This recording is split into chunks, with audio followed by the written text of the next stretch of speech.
And today marks day 3 of the ceasefire agreement between Israel and Hamas. A senior Israeli official says the next hostage exchange is expected to take place on January 25th.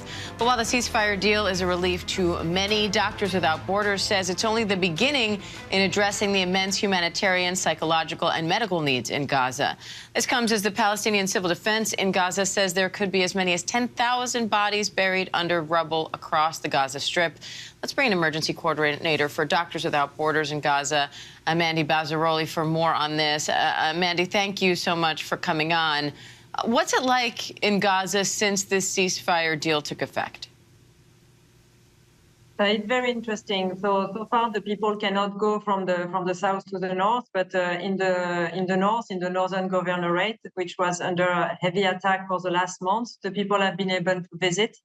But it's only rubble and only dust there. So the people are just deciding if they want to move back, but it's just inhabitable at the moment. So it's really much in the expectation and mixed feelings. So they're very much waiting for the next stage to be able to go from the south to the north. President Trump talked about the ceasefire agreement during his Oval Office signing of executive orders, saying that he wasn't sure he could keep the ceasefire through all 3 phases of the deal. He wasn't sure that the ceasefire would stay intact through all 3 phases of the deal. I want to play you a little portion of what he said. How confident are you, Mr. President, that you can keep the ceasefire in Gaza and conclude the 3 phases of this deal? I'm not confident. That's not our war, it's their war, but I'm not confident, but I think they're very weakened on the other side.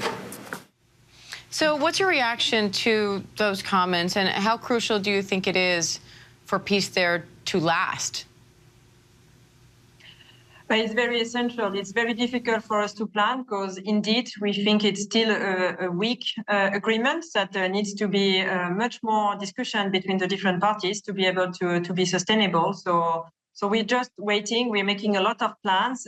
We are getting all the aid in that we can because we don't know for how long it's going to last. And then we are very much on an expectation mode and waiting to see what's going to happen. The Gaza Health Ministry, which is run by Hamas, says more than 46,000 people have been killed in Gaza since the start of the war. Doctors Without Borders says 90% of the population has been forcibly displaced. So what do you think recovery and rebuilding, what does that process look like for Gaza? It's enormous. We were just discussing today for the rehabilitation and the reconstruction for hospitals, but we're talking about the lives, and every house has been damaged in some ways. There's very little that is remaining that is not damaged. So it's going to take decades to be able to rebuild, and then we need to find the money for that. So that's for the countries to be able to support on that side. But right now, we're just focusing on basic needs. The people have very little access to water. They barely have the minimum amount of water to drink that we need to produce because the water is salty in Gaza. The table water is salty. So we need to be able to enter those devices to be able to clean the water, to make it drinkable, and to reach the people where they are. Amande, and aid into Gaza has scaled up over the last few days. The UN says we've seen the highest daily total of aid trucks. How big of a deal is that, and what difference do you think those trucks can make right now?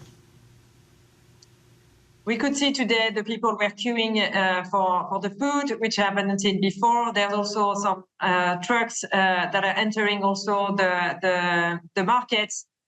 Surprisingly are empty, but they're empty because people can finally afford to buy food. Before, there were some things on the market, very little, but so expensive that the people could not afford them. So now it's going back little by little, we hope, to a normal life when people can actually, if they can afford, go and buy food, or otherwise needs to wait for the distribution. And so that's what we see on the ground. But then also, like the makeshift tents, they're not sustainable. We need finally to be able to do the winterization plan that we cannot do since we were waiting to do since October. And then the people, because they still don't have no houses, will have some decent tents.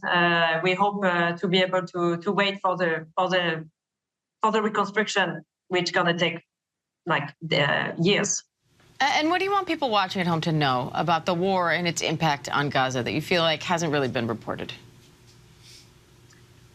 The thing is, today, like they don't feel they have the future. The people, they feel they just live day by day. We see the children on the street. There's no schools. Like for a future, we need for a proper governance in Gaza that helps all the people to build the next generation. And we really hope that the ceasefire deal will bring that for them.